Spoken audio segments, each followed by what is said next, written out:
voulait me dire que la parole est une épée.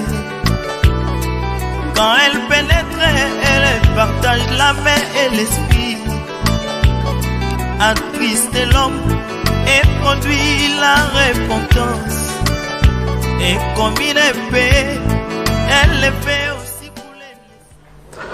Internautes et téléspectateurs de MCR TV, bonsoir. Nous voici pour l'émission Que la lumière soit. Richard Josué, Alain Victorien que je suis, avec le docteur Clide Mundanga pour vous présenter donc cette émission. Le thème, vous le savez, ce sont les fils de Ketura. Et nous avons beaucoup parlé de ce thème depuis 2-3 émissions, sinon 4 en tout cas. Et ce soir, le docteur Clide Mundanga a pensé satisfaire les téléspectateurs et internautes qui ont posé leurs questions. Donc, vous qui êtes devant vos petits écrans, et sur Internet, en tout cas, c'est le moment pour vous de suivre les différentes réponses que le docteur Clide Mundanga voudrait apporter sur les questions que vous vous êtes posées. La première donc, docteur, bonsoir d'abord. Bonsoir frère Alain. Ah oui, bien sûr. Bonsoir frère Richard. Bonsoir docteur Clide, c'est un plaisir. Bonsoir surtout aussi à tous nos téléspectateurs ainsi qu'internautes. Merci beaucoup, docteur. Avec la permission de frère Alain, qui présente officiellement et principalement l'émission.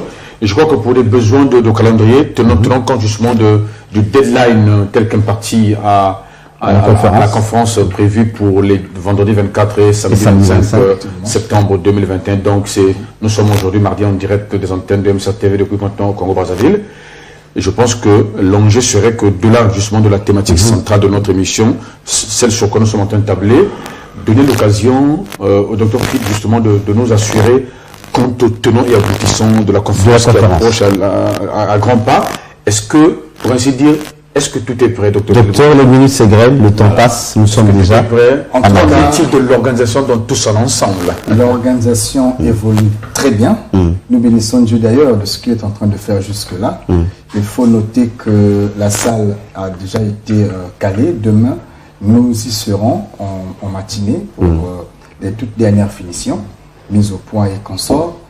Et en ce qui concerne la sensibilisation, jusque-là, nous ne cessons de mouiller le maillot au niveau de nos chaînes locales, radio.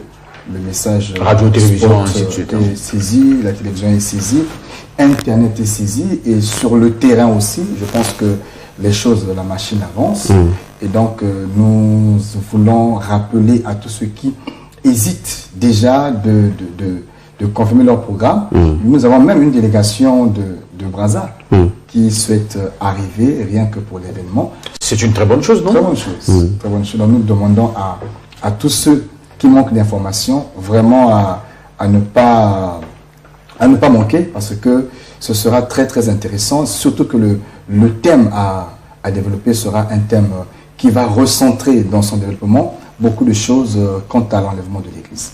Quant à l'enlèvement de l'Église. Et nous rappelons donc le thème, c'est le mouvement des oiseaux à la sortie de l'arche. Merci beaucoup. On va donc, c'est en développant ça que l'Église ou l'assistance comprendra toute la pertinence et profondeur cachée derrière le sujet. Alors vous avez choisi la salle justement de Cheko, nous l'avions dit la fois passée, l'amphithéâtre de Cheko. Est-ce qu'on a une idée quand même de la capacité justement de réception de cette salle à cette date? La capacité à cette date est à 300 places assises. Ah quand même, donc ça veut dire que 300 places assises. Les gens peuvent encore réserver, peuvent encore réorganiser leur emploi de temps et leur agenda. Tout évidemment, le choix a été porté surtout pour les raisons de facilité et de localisation, parce que c'est au cœur de la ville, c'est juste derrière la direction départementale de la SNE, Pointe-Noire. Donc c'est en plein cœur, comme a dit M. Richard. Aussi, il faut signaler que la salle est bien connue, très bien connue. Donc aussi bien des chrétiens que de tous les Ponténégrins, du moins pour ceux qui sont à Pointe-Noire, parce que c'est une salle qui abrite beaucoup d'événements d'ordinaire. Évidemment, donc c'était aussi pour cet élément-là qu'on a pensé prendre Cheko pour faciliter tous ceux qui auraient des problèmes de retrouver une salle autre que celle qui est déjà bien connue. Voilà, donc c'est une expérience. Nous lançons une deuxième d'ailleurs. On a tenu quelques années passées. Et nous pensons, cette fois-ci, en ajouter plus. Ceux qui étaient là la dernière fois ont apprécié, mais là, je pense qu'ils vont davantage apprécier. Et puis les heures, il faut retenir que la conférence commence le vendredi. Donc ce vendredi, nous sommes au jour J-2. Ce vendredi, à partir de 14h, nous lançons avec la conférence jusqu'à 18h. Et le vendredi, on va débuter. Le samedi, c'est le samedi. Le samedi. Oui. Ensuite, nous débuterons à... Un peu plus tôt. Du fait du couvre-feu de samedi 20h. 13h jusqu'à 17h30. Voilà un peu les éléments. Mais pour tout contact, les numéros qui s'affichent au bas de vos postes sont les mêmes numéros qui gèrent l'organisation de ce grand événement. Et nous voulons surtout, par ici, dire à tous les invités, nous ne pourrons pas aller au-delà de la capacité de la salle. Être là tôt serait mieux. Mais c'est toujours bien d'être là-temps, bien sûr. D'être là-temps, et on a tenté de voir la possibilité de retransmettre le message à l'extérieur, mais ça ne sera pas possible. Donc, tout ce que nous demandons aux amoureux de la parole, surtout qu'il y a des délégations qui viennent un peu de partout, d'être là tôt, afin de réserver sa place. Ce sera très, très important, plutôt que d'hésiter et d'arriver. Alors voilà, il y aurait peut-être plus de place, et nous signalons que il y aura à disposition un bouquin. Nous avons eu une conférence sur les 3 onctions de David, oui. Où nous avions étalé beaucoup de pensées et l'assistance, donc les hommes de Dieu. La précédente conférence était sacerdotale. Donc on s'adressait directement aux hommes de Dieu, parce que ça parle de l'onction. Mais donc ça concernait singulièrement les ministres de culte, donc les hommes de Dieu. Évidemment, donc les Éphésiens 4.11, pour ainsi dire. Selon donc la demande des hommes de Dieu, nous avions mis sur place des écrits que nous disposerons pendant cette conférence-là. Donc c'est sous la forme d'une brochure, d'un livre? Évidemment. D'accord. Et donc cette brochure sera disponible pendant l'événement. Aussi, la version visuelle de la dernière activité sera disponible. Il faut aussi ajouter que, en ce qui concerne cette activité, elle ne sera pas sacerdotale principalement. Cette conférence est ouverte. Nous parlons. C'est pour le corps de Christ. C'est pour le corps de Christ. C'est pour et pas seulement pour les humains en général, puisque le corps de Christ, c'est pour ceux et celles qui sont déjà dans la maison. Évidemment. Mais ça intéresse aussi bien ceux de la maison que ceux de dehors. Tout le monde, en tout cas, cette conférence a pour particularité l'accent sur le salut. Ça veut dire que ça prend quand même l'allure d'une campagne d'évangélisation, Dr. Clide Mundanga. Oui, on peut dire, mais tout reste évangélique. Ça reste une conférence, mais nous touchons aussi le sens évangélique. Surtout qu'aujourd'hui, il y a beaucoup à faire. Il y a beaucoup à faire. Il y en a qui se croient déjà évangéliques, mais peut-être que les Écritures n'accompagnent pas cette position-là. Donc nous faisons un travail, en fait on fait, comme on dit, plusieurs travails, mais dans un travail. C'est vrai que ça ne sera pas... C'est pour éclairer quoi, on éclaire et aussi on présente la cause du royaume. Donc le rendez-vous est pris pour vendredi et samedi, pour vous qui serez disponibles. Mais docteur, pour ceux qui sont des internautes, on ne peut pas penser... Pour les internautes, l'émission Que la lumière soit dispose d'une page. La page Facebook, la plateforme de Facebook. Pour la conférence notamment. Bon, pour la conférence, elle sera disponible pour le moment sur Eras. Sinon, Que la lumière soit à sa page. Si vous partez sur Facebook, vous cliquez émission Que la lumière soit, vous aurez la page et beaucoup d'éléments d'ailleurs déjà disponibles. Mais en ce qui concerne cette émission, cette conférence précise, l'élément sera disponible officiellement sur la page de l'Église, le Rassemblement des Saints, qui travaille en collaboration avec l'émission pour cette conférence. Et donc la conférence en fait sera disponible après l'événement, donc ce sera du 25 septembre. Ce sera en direct, on se bat pour rendre la conférence, surtout le sermon, en direct, sermon et séance questions en direct, mais on se bat pour ça. Voilà pourquoi... Mais l'occasion pour nous d'encourager ceux et celles qui sont présents à Pointe-Noire, que de venir vivre cela en live. C'est toujours donc surtout pour ceux et celles qui voudraient croisé particulièrement le docteur Claude Mundanga, qui t'a lui posé des questions en direct, tenant compte justement de la complexité des thématiques sur lesquelles le docteur Claude planche sur ce plateau. Et donc l'occasion leur est donnée de saisir la balle au bon que de venir à cette conférence. Surtout que nous allons prioriser les questions de l'assistance. De l'assistance. Les questions en ligne, bon, on pourra déjà, il faudra que ça soit lu, retransmis. Voilà, donc ça veut dire que forcément, ce sont les questions en live qui seront considérées. Alors toi qui as des questions, qui as des soucis, le mieux pour toi, c'est de venir et d'être sur place. Voilà un peu le conseil. Tu es à Dolisie, tu es à Pointe-Noire, tu es à Cailly. Tu peux effectuer un mouvement pour arriver, parce que la cause du salut est une cause qui devait être au centre de l'humain, au centre des priorités. C'est l'occasion de saisir la grâce, comme on dit. Évidemment, surtout que nous préciserons certaines questions sur le sujet de l'enlèvement de l'Église. Thème central et capital pour la vie des croyants, bien plus encore pour le salut de l'Église. Et le salut des hommes. Donc, toute évidence, telle sera donc la chose. Voilà pourquoi il est très très important. Je lance déjà un vibrant appel à tous les amoureux de la parole, où que vous soyez. Si déjà Brazza réagit et désire descendre à Pointe-Noire pour cet événement, je pense que toi qui es à Dolisie, tu peux le faire. Toi qui es à Pointe-Noire ou dans le Quilou, tu peux le faire, car c'est un programme qui bénira plus d'un. Aussi, j'aimerais continuer à dire que cette organisation, que la lumière soit en collaboration avec l'Église, le Rassemblement des Saints, s'ouvre et lance un vibrant appel à toutes les sensibilités, toutes les personnes qui voudraient bien accompagner de cœur cette grande activité évangélique, mais aussi d'instruction, parce que le grand mal de nos églises aujourd'hui, c'est la connaissance. Le grand mal du monde, il faut le dire, pas seulement l'Église, le grand mal du monde, c'est la connaissance. Et tout ce qui tourne autour de la connaissance devrait vraiment, avec toute sensibilité, être pris avec beaucoup d'intérêt. D'autant plus que la parole dit, faute de connaissance, le peuple périt. Mais c'était dit par le maître en personne, mon peuple périt parce qu'il manque de la connaissance. Là. Évidemment. Ça reste une question complexe, centrale, au cœur de la vie des croyants. À toutes les sensibilités, tu veux accompagner ce programme avec les moyens dont Dieu te disposera. Ne manque pas de réagir. De réagir. Ça veut dire que par là, vous lancez, vous saisissez aussi l'occasion pour encourager toutes celles et ceux qui sont toujours prêts à soutenir, apporter leur pierre à l'édifice pour la réussite complète de cet événement. Au-delà de ce qui a pu déjà être fait, comme il dirait, il y a toujours à faire. Il y a toujours à faire. Et tant que quelqu'un se sent touché, il peut donc continuer à contacter l'équipe d'organisation de par les numéros qui s'affichent au bas de l'écran. Ils pourront directement justement s'adresser au Dr Claude Mundanga de par ces numéros que nous avons affichés au bas de votre petit écran. Certainement. Merci beaucoup pour toutes ces précisions, docteur.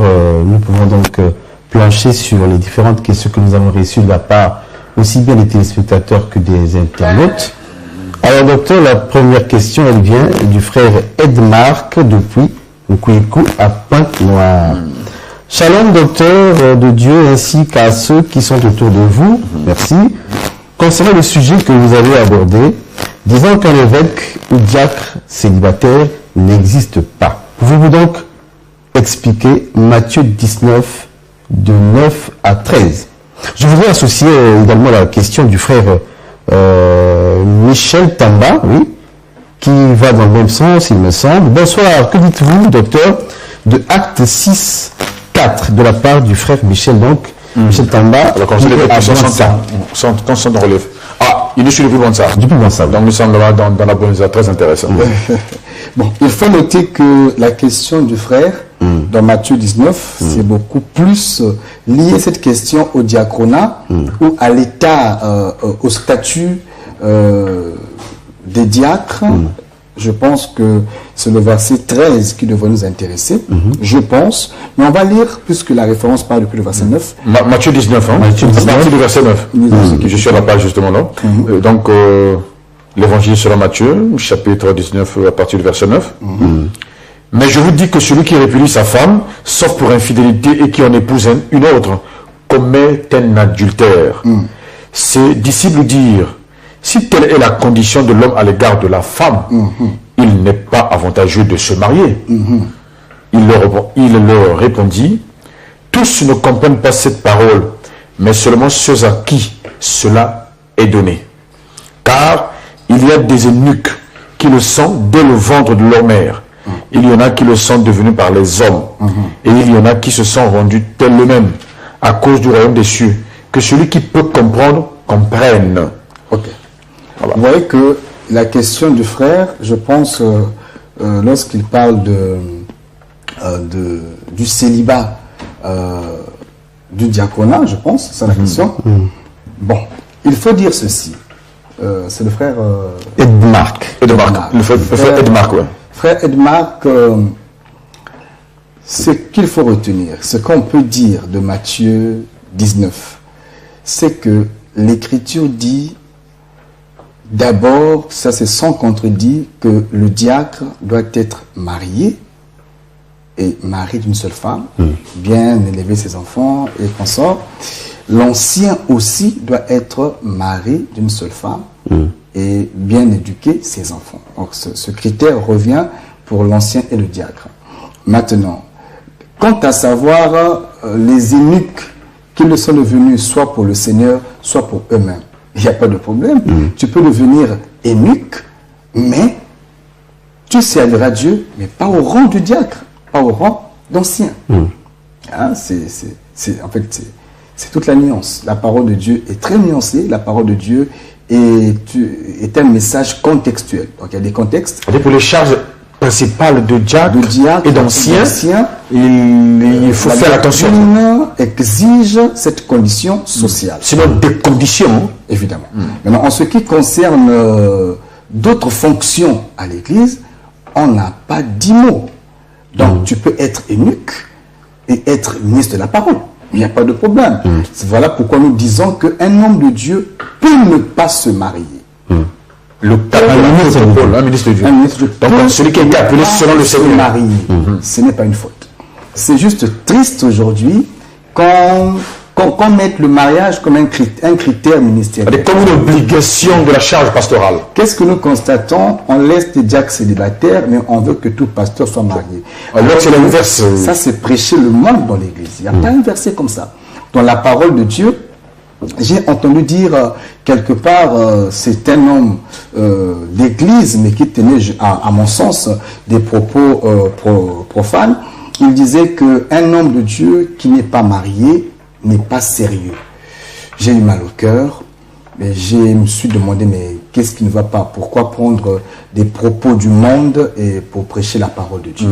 Je me suis dit, si telle est la façon de penser, donc cet homme-là doit cesser d'être chrétien. Il doit peut-être aller dans l'islam et un peu ailleurs, parce que le maître que tous nous suivons n'a jamais été marié physiquement. Donc s'il ne pas être marié est preuve d'irresponsabilité, alors le tout premier irresponsable serait Jésus. Et mieux encore, le grand disciple, de choses qu'on ne comprend pas. Le grand apôtre auquel on se réfère tous, l'apôtre Paul, était tout sauf marié. Voilà, donc, et Paul n'était pas le seul non-marié. Parmi les apôtres, il y avait des non-mariés. Donc, quand vous voyez quelqu'un dire ça, je me demande, est-ce qu'il lit la Bible, ou est-ce qu'il prêche ses sentiments, ou ses penchants, ou ce que le monde l'enseigne? Ça, j'appelle ça les colocaines sauvages. J'appelle ça les concombres de l'Égypte. Donc, la Pâque ne doit pas se manger avec les concombres de l'Égypte, mais avec du pain sans levain. Ça, c'est très important. Donc, le mariage, pour recentrer, ça concerne, en fait, l'exigence du mariage concerne le diacre et l'ancien, d'après les Écritures. Pas le prédicateur. En général, parce que tout prédicateur n'est pas diacre. Tu peux être prédicateur, tu n'es pas diacre. Et tout ministre de la parole n'est pas soumis à cette exigence-là. Mais le diacre, particulièrement, et l'ancien, pour des raisons sociales, doivent être mariés. Et surtout mariés d'une seule femme. Il faut relever aussi l'équivoque, un point ici, c'est que lorsqu'on parle du diacre, il n'y a pas de problème. Lorsqu'on parle de l'ancien ou de l'évêque, il y a quand même une dimension à préciser. C'est qu'on peut être ancien dans une église locale, la fonction est différente de celui qui est ancien d'une communauté. Et où se situe donc La nuance est à quel niveau? La nuance est... On se perd un peu. Hein. L'apôtre Paul dit à Timothée, j'étais envoyé à Éphèse, envoyé pour établir des évêques ou encore des anciens dans chaque ville. Ou les anciens, dans chaque église locale, avait un ancien. Il y avait des anciens dans chaque église locale. Cet ancien de l'église locale, ou les anciens établis pour les églises locales, ne sont pas forcément ministres de la parole. À l'église locale. Ancien là, oui, dans l'église locale. Il est établi ancien dans l'église telle que le rassemblement des saints. Il n'est pas obligé, c'est pas obligé et il n'est pas forcé à être ministre. Mais ayant des compétences dont la vocation n'a pas encore été confirmée par le Seigneur, parce qu'on ne peut pas établir ministre un homme dont Dieu n'a pas confirmé et certifié. Alors, quand on n'a pas encore fait cette certification, mais la compétence est là, on peut faire travailler le frère. Et même l'établir au rang d'ancien. Il est ancien de l'Église. Donc, son influence ou son anciennat n'est que local. Ça concerne l'église locale où il évolue. Entendez que dans ces conditions, les conditions préalables de l'écriture doivent déjà être respectées. Selon ce que nous avons lu lors de la dernière émission. C'est principal. Voilà. Au-delà du fait que l'on attend de voir la confirmation de son appel ministériel cette fois-là. Évidemment, ça c'est un décès du dénominateur commun. Il faut d'abord que ce que ce soit... C'est ça le dénominateur commun, bien sûr. Évidemment. Non. Quand nous parlons de ce diaconat à ce niveau-là, plutôt de cet ancien à ce niveau, il est ancien dans une église locale. Pas forcément dans le corps. Pas dans le corps. Pas dans la communauté.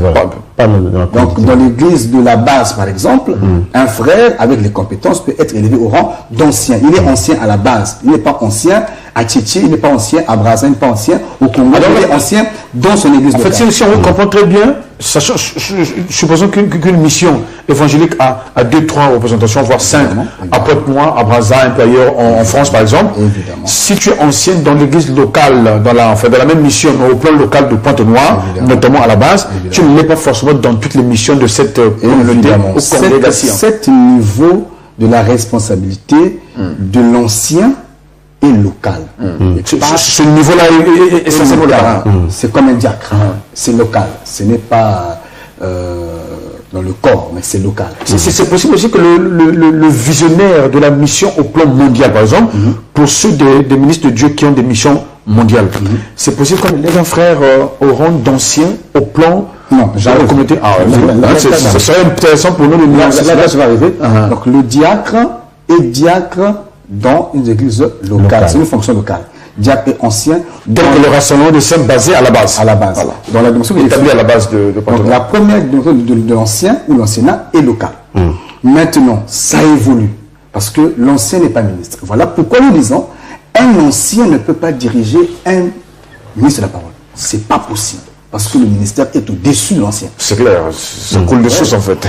Et lorsque la communauté grandit, il y a des églises un peu partout, Dieu vous fait grâce, elles s'étendent dans la communauté, et qu'il y a des ministres de Dieu à la tête de chaque église implantée.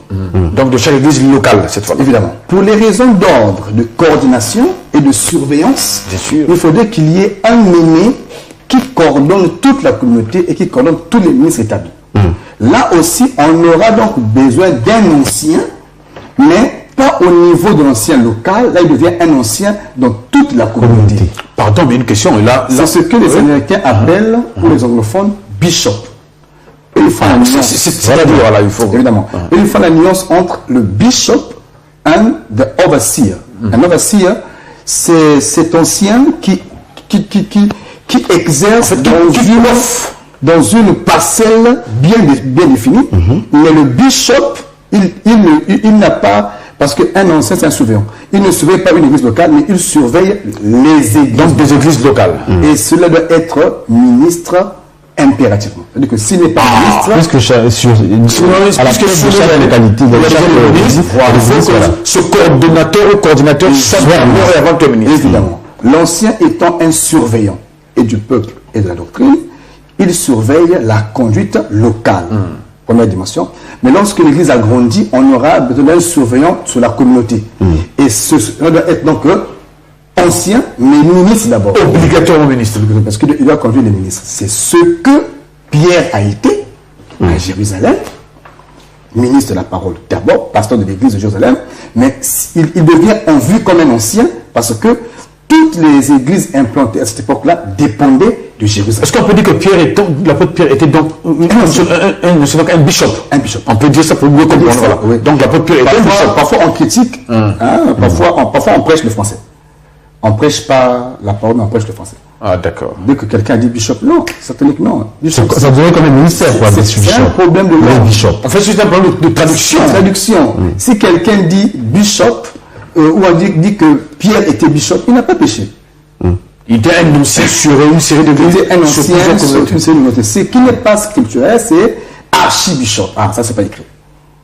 Ça, ce sont des postes catholiques que les gens ont homologués. On attend aussi des pasteurs papes et des pasteurs mais peut-être que ce n'est qu'une appellation, docteur. Lorsqu'on dit archibishop, on imagine que c'est certainement quelqu'un qui est au-dessus du bishop. Donc, il faut éviter de plonger dans la titromanie. Puisque vous avez accepté le titre de bishop, vous allez finir par accepter archibishop. C'est écrit. Archibishop n'est pas écrit. C'est-à-dire vous en tenez à ce qui est écrit. Toute la charge que Pierre avait, il est resté ancien. Il n'est pas resté. Malgré sa dimension même il était évêque et non archevêque. C'est ça le problème. Ah, d'accord. Il est resté évêque et non archevêque. Toutes les nominations archevêque, cardinal, archibishop. Bon, archibishop, c'est archevêque, c'est pareil. C'est pareil, bien sûr. C'est pareil. Ou encore, je ne sais pas, comment on appelle ça, cardinal, je ne sais pas, monseigneur. Monseigneur, il y en a beaucoup, voilà. Tout ça, c'est étranger, hein, c'est étranger à la foi chrétienne.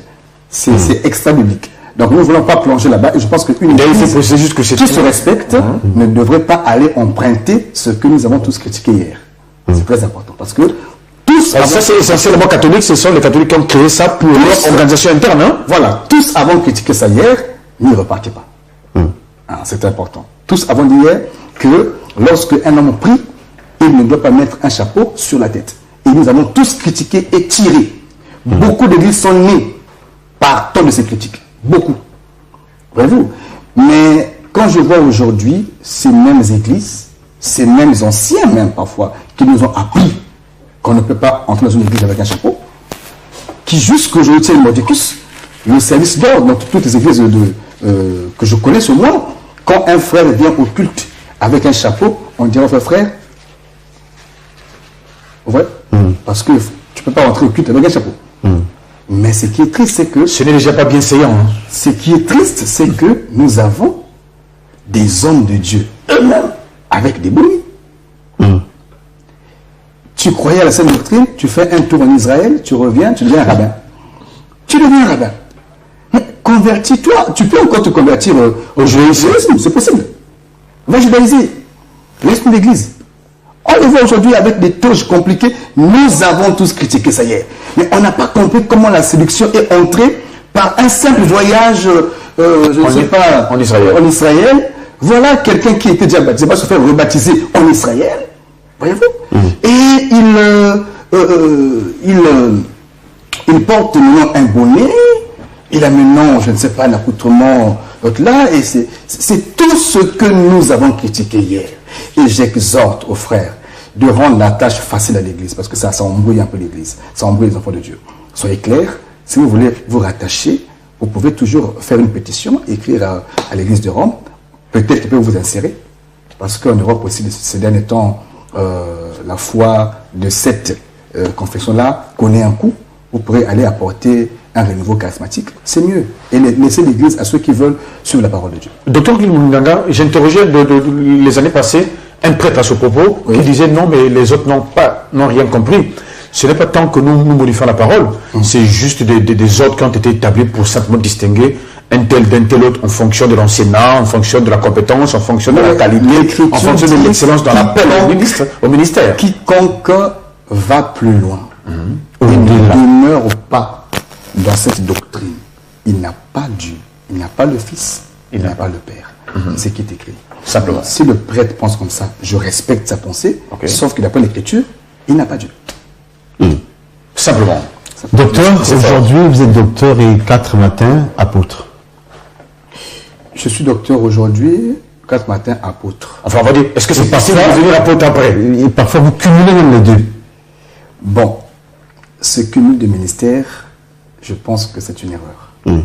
Mais l'erreur peut aussi être partagée. Partagée entre qui et qui? Ce n'est pas toujours celui qui change qui est le problème. C'est parfois celui qui l'a ordonné qui est le problème. C'est-à-dire? Oui, Dieu a parlé, mais il n'a pas encore. Voilà pourquoi je conseille beaucoup l'élément écrit qu'on va mettre à l'expression, parce que j'ai expliqué ça. J'ai expliqué ça là-bas. C'est important. Celui qui ordonne au ministère, Dieu lui parle. Celui qui nomme le fils. Un enfant à la naissance ne s'autoproclame pas, ce sont les parents qui donnent le nom. Qui lui donne un nom, qui lui donne des orientations. Et lorsque un frère naît dans le ministère, également, c'est son père qui nomme le nom. Qui nomme, je veux dire l'enfant, Dieu m'a mis à cœur, j'ai vu ta conduite, j'ai vu ta marche, j'ai écouté le son de la parole de Dieu dans ta bouche, je vois que tu es un apôtre, par exemple. L'enfant travaille, c'est le père qui confirme. Et lorsque l'enfant est ordonné apôtre, dans l'exercice ministériel, la grâce se définit autrement. Qu'est-ce qui s'est passé à ce moment-là? Le père n'a pas bien vu. Et ça peut arriver, ça arrive simplement sans... Voilà pourquoi on ne critique pas pour critiquer, on essaie un peu de comprendre qu'est-ce qui est arrivé. Vous voyez, là, le père n'a pas bien vu la chose, parce que le ministère n'évolue pas. Ça ne se mute pas, ce n'est pas un variant Delta. Ce n'est pas un Covid. Ça reste comme Dieu t'a appelé. Maintenant, le père peut avoir mal vu, et dans l'exercice, le sang devient différent. À cet instant. Au lieu du docteur qu'il avait consacré, se rend compte que le frère porte plutôt la charge de pastorale. En fait, donc, le ministère est là. D'évangéliste ou d'apôtre. Le ministère est là, authentiquement appelé, confirmé, certifié, mais le père avait mal nommé l'enfant. À cet instant-là, on peut recadrer le nom de façon prophétique. Ça peut s'expliquer. Vous avez un Simon qui s'appelait Simon. Quand Jésus l'a vu, il dit, toi tu n'es pas Simon, tu es Pierre. Et sur cette pierre, je bâtirai mon église. Évidemment, ça peut s'expliquer aussi. Parce que c'est papa qui l'a engendré, appelé Simon. Mais quand le véritable vient, il voit que non, c'est pas Simon. Parce que Simon, c'est un roseau. Quelqu'un d'instable. Donc, je veux que tu sois Pierre, ça dit que évidemment, on peut balayer Simon. Et puis, on retrouve le nom, évidemment. Donc, ça, c'est ce qui peut être dans le cours de l'exercice ministériel. Ça ne dépend pas de la victime. Parce que là, il devient victime. Maintenant, ce que nous exhortons, c'est que quand tu as la confirmation maintenant que Dieu t'appelait à autre chose et que ton papa peut-être avait mal vu, à cet instant-là, tu ne peux pas prendre les deux fonctions à la fois. Il faut corriger le tir en fait. Tu t'appelleras du nom où Dieu t'a confirmé. Mais tu ne peux pas être à la fois apôtre et docteur, car l'Écriture dit qu'il a donné aux uns comme aux autres comme. Tu ne peux être les uns et les autres à la fois. Docteur, nous voulons également satisfaire ce frère qui nous a parlé. Le frère Michel Tamba de Bouenza, dans le département de la Bouenza. Acte 6.4.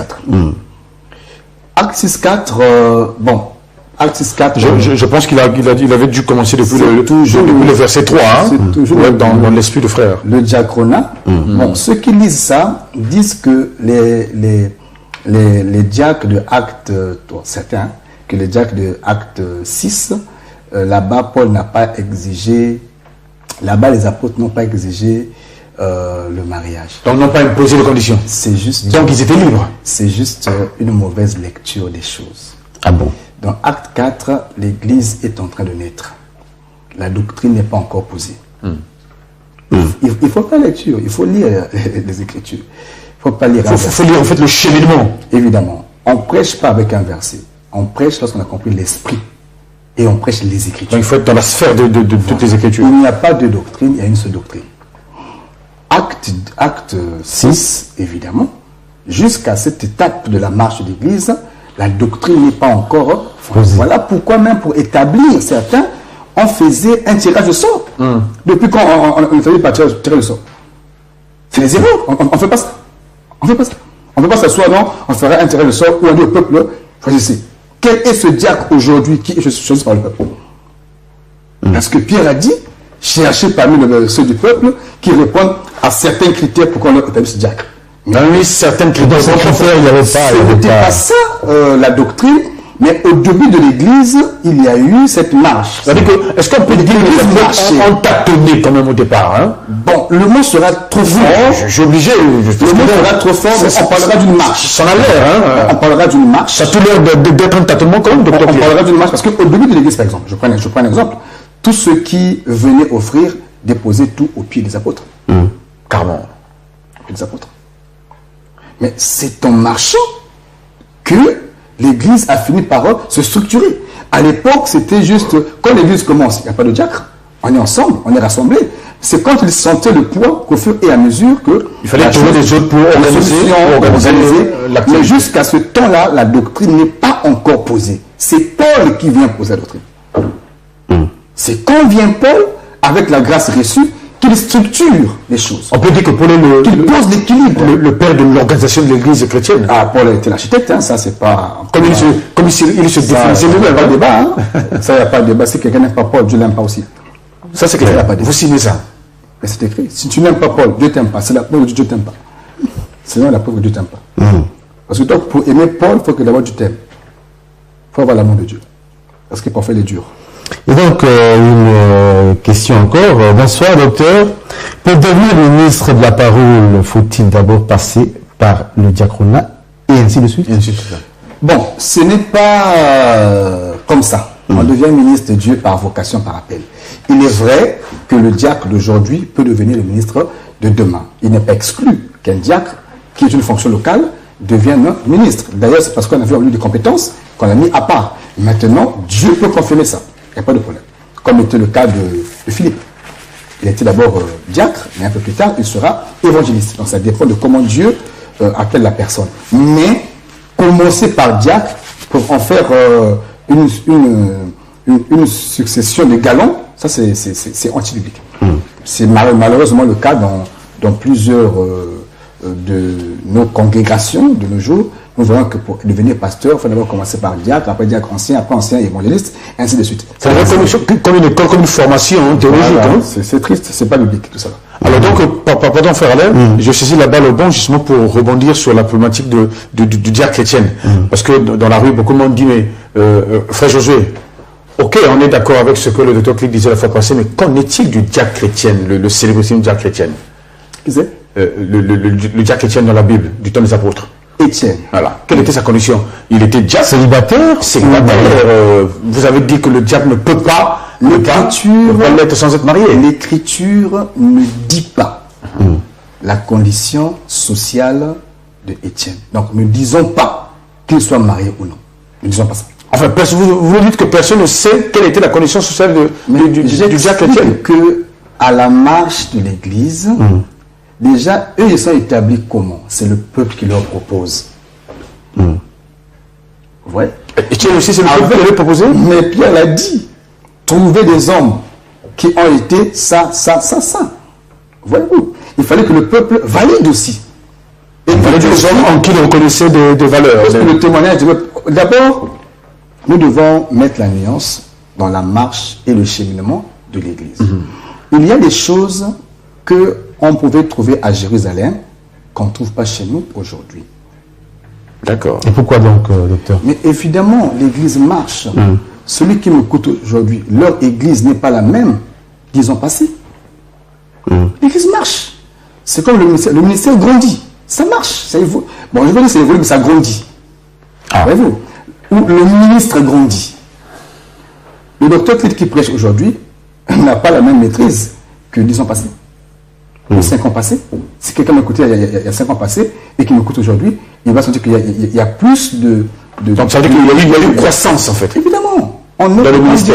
On est pour grandir. L'Église était née et l'Église faisait sa marche. Il ne faut pas dire que quand l'Église était là, les apôtres priaient à 15h, on doit se prier à 15h. Non, là c'est mal comprendre les Écritures. L'Église marchait. Et dans la marche de l'Église, il y a eu cette inspiration du diaconat. C'est comme on va dire, comment on appelle, le ministre qui devait remplacer Judas. Ça a été un tirage au sort. Mais vous serez d'accord avec moi qu'aujourd'hui, pour que quelqu'un soit élu ministre, on ne fait pas de tirage au sort. Et d'ailleurs, on a bien constaté qu'au-delà du choix qui avait été porté sur ce tirage au sort, finalement, plus tard, le Seigneur lui-même a appelé pour le ministère, pour mieux le remplacer. Évidemment. Donc vous voyez que on ne blâme pas ça. Le Seigneur l'a permis, mais parce que c'est une bonne initiative de la marche dans l'Église. Mais c'est là où je parle de tâtonnement, même si vous n'acceptez pas le terme tâtonnement, docteur.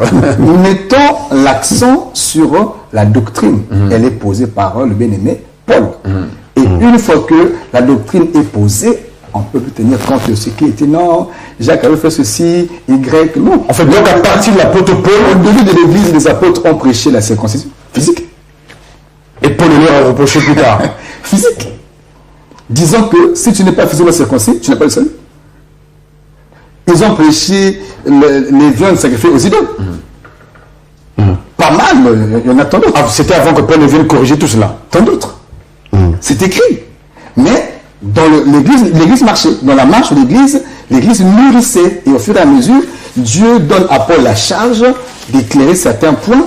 Et dès lors que le point est éclairé, voilà, il faut qu'on s'y conforme maintenant.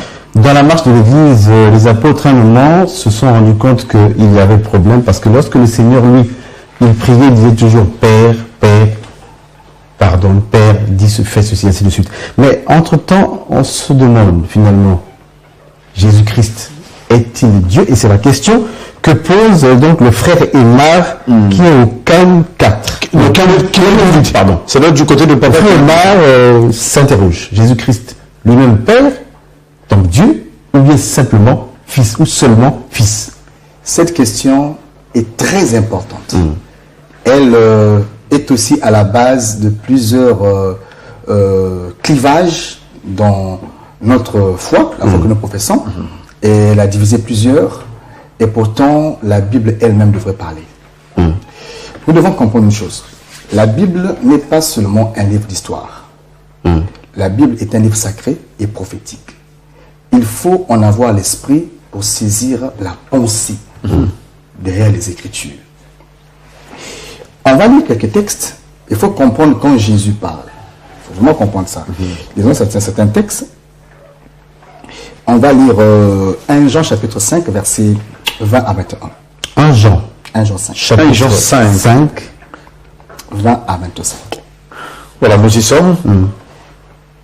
Premier épître de Jean, chapitre 5, 20 à 25. 20 à 25. Oh, 20 à 25, 1 Jean, je suis... 21. Non, 1 à 23, c'est 20 à 21 plutôt. 21. Sinon, j'étais perdu. Je ne suis pas au-delà de 20, donc ça s'arrête à 21. 20 à 21.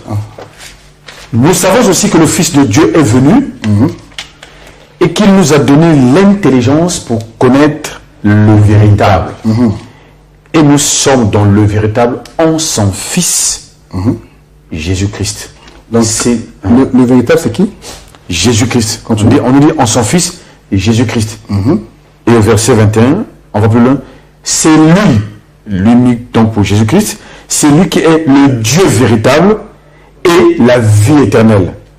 Petits enfants, gardez-vous des idoles. Vous voyez que, c'est pas dit Dr. Cliff, Jean a vécu avant moi. Lisons un peu Jean chapitre 20, verset 28. Jean chapitre 20, verset 28. Verset 28. C'est un précieux frère qui parle. L'apôtre Jean, donc l'évangile selon Saint Jean, chapitre 20, verset 28. Thomas lui répondit, mon Seigneur et mon Dieu. Jésus lui dit, mon Seigneur et mon Dieu. Ça, c'est dit d'un apôtre. Ok, nous allons prendre aussi... on peut prendre Romains chapitre 9, verset 5. Romains 9. D'autres, je pourrais expliquer ensemble. Romains chapitre 9, verset 5. Et les promesses et les patriarches, et de qui est issu, selon la chair, le Christ qui est au-dessus de toutes choses, Dieu béni éternellement. Amen. Ok, le Christ, c'est le Dieu béni éternellement. Voilà pourquoi on a dit un jour à Jésus, nous avons appris que le Christ ne meurt pas. Mais comment toi tu dis que tu es Christ, tu dois mourir. Parce qu'il y a une dimension christique qu'il faut comprendre d'après les Écritures. Revenons un peu dans ce qui est écrit. Lorsque vous parcourez le livre d'Ésaïe, chapitre 9, l'Écriture dit « Un enfant nous est né, un fils nous est donné. » L'enfant naît, le fils en donne. Le fils ne naît pas. C'est l'enfant qui naît. Le fils est donné. Dans l'Écriture, quand le fils est donné, ce fils-là, on l'appellera comment? Emmanuel, admirable, conseiller, Père éternel. Père éternel. Dieu tout-puissant. Dieu tout-puissant. Dieu puissant ou Dieu tout-puissant, dans d'autres versions, et prince de la paix. Donc vous voyez que ce fils né était à la fois le Père éternel. C'est-à-dire qu'il avait les attributs du divin. Évidemment. Voyez-vous. Et un peu plus tard, l'Écriture dira que toute la plénitude de la divinité a habité corporellement. Donc tout Dieu dans un corps, et ce corps devient Dieu. Tout Dieu dans un corps. Donc Jésus-Christ était homme Dieu. Il était 100% homme et 100% Dieu. Donc il avait toute l'humanité et toute la divinité. Voilà pourquoi on parle du mystère. C'est un grand mystère. On ne comprend pas ça avec l'intellect, avec la chair. Vous savez, c'est ce point-là qui nous sépare de la foi islamique. Ce point-là. Ils croient que Jésus est prophète. Ça, ils le croient. Ils le reconnaissent d'ailleurs. Ils reconnaissent d'ailleurs que c'est d'ailleurs le nom Issa est même plus cité que tout autre nom de prophète dans le Coran. Et vous savez que jusqu'à ce jour, les musulmans qui prêchent le Coran attendent le retour de Issa. Eux aussi, ils attendent ça. Maintenant, quand nous revenons, bon, ce qui nous sépare, c'est parce que eux, ils ne peuvent pas admettre que Dieu naisse, que Dieu devienne homme, que Dieu ait un fils. Pour eux, c'est inconcevable. Mais pour nous, c'est concevable. Parce que les Écritures témoignent que Israël attendait un Messie, attendait un Christ. Voilà pourquoi quand Jésus naît, les mages sont venus et Hérode a demandé de vérifier où devrait naître le Christ. Donc le peuple avait la promesse de la naissance du Christ, parce que Dieu avait dit qu'il veut visiter le peuple d'Israël. C'est Dieu qui avait dit ça. Maintenant, on attendait la promesse, eux ne pouvaient pas concevoir que ce soit ce fils de pauvre, Jésus, qui soit donc la réponse à cette promesse-là. Et voilà pourquoi eux n'ont pas cru, non pas à la promesse du Messie, mais ils n'ont pas cru que Jésus soit le Messie. Maintenant, à la naissance du Seigneur, l'Écriture m'enseigne, Marie dira, on a dit à Marie que le Seigneur te visitera, tu seras enceinte, tu enfanteras un fils, et il sera celui qui va délivrer son peuple, voilà le fils de David. Et l'Écriture dira pour chuter que, est-ce que ça se passera comment, car moi je ne connais pas, donc l'Écriture dit dans le livre de Luc, chapitre 1, l'ombre du Tout-Puissant te couvrira, donc le Tout-Puissant te couvrira de son ombre. C'est pourquoi le saint enfant qui naîtra sera appelé fils de Dieu. Donc fils de Dieu veut dire Dieu entre et porte la chair. Ça ne veut pas dire que Dieu a eu un rapport sexuel. C'est pas possible, c'est pas concevable. Ça veut dire que c'est Dieu qui quitte l'éternité, qui déchire l'éternité et qui entre dans le temps. C'est qui se choisit un corps pour entrer dans le temps. Alors on dit, oh Dieu, l'Éternel a dit à mon Dieu, Dieu a dit à mon Dieu, oh je t'ai formé un corps. Donc Dieu a dit à Dieu, je t'ai formé un corps. Or en Israël, nous croyons qu'il n'y a pas de Dieu. L'Écriture dit d'après Jacques chapitre 2, il n'y a qu'un seul Dieu, même les démons le croient aussi. Voyez-vous? Donc si quelqu'un ne croit pas qu'il n'y a qu'un seul Dieu, il n'est plus qu'un démon. Il n'est plus qu'un démon. Simplement. Or que Abraham, voilà pourquoi nous cassons ici la Trinité. C'est diabolique et satanique. Il n'y a pas de trois dieux, il n'y a pas de cinq dieux, il n'y a qu'un seul Dieu. Un vrai fils d'Abraham croira. Abraham a vu trois hommes venir vers lui sur la montagne, mais il leur appelait mon Seigneur. Voyez-vous, ça c'est la vue de la montagne. Mais au-delà de la montagne, lorsque le neveu d'Abraham, appelé Lot, descend dans Sodome et Gomorrhe, il voit seulement deux. Abraham a vu trois, il appelle ça mon Seigneur. Il voit seulement deux, il dit mes Seigneurs. Ça veut dire que quand tu es sur la montagne, tu vois un seul Dieu. Mais quand tu descends à Sodome, il faut en avoir plusieurs. Donc le prédicateur... En fait, ça dépend du niveau d'élévation de chaque fils de Dieu. Vu de la montagne, il n'y a qu'un seul Dieu. Maintenant, les sodomites, on peut supporter s'ils peuvent penser qu'il y a 2, 3, 4, 5, 6, 7.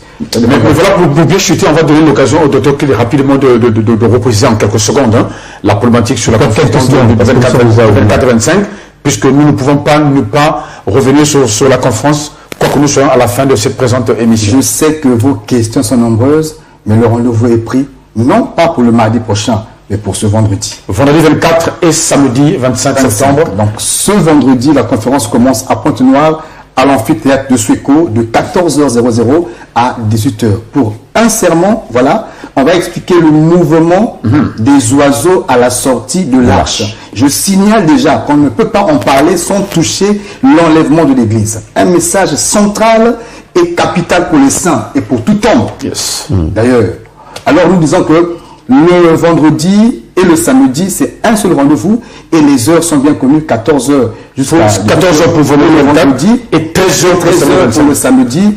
Nos contacts sont au bas de vos postes et nous lançons un vibrant appel à tous ceux qui voudraient bien accompagner, soutenir la mission, cette conférence. En tout cas, nos contacts sont là. Appelez-nous et nous serons très ravis de prendre vos contributions pour l'avancement de l'œuvre. Et je voudrais ajouter qu'ils ont l'occasion de venir écouter en live les réductions du docteur. Voilà. Merci. Toutes les questions possibles. Ah, bien sûr. Toutes les questions seront posées. En tout cas, docteur, vous nous ferez ce plaisir de répondre à ces questions-là.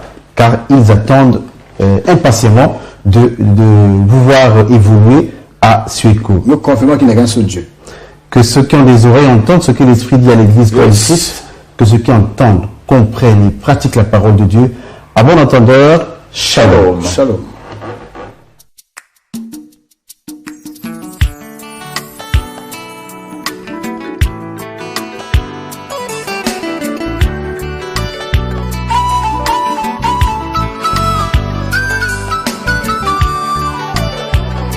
Ma Bible me dit que la parole est une épée.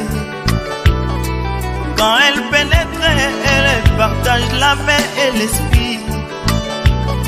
Attriste l'homme et produit la repentance. Et comme une épée, elle les fait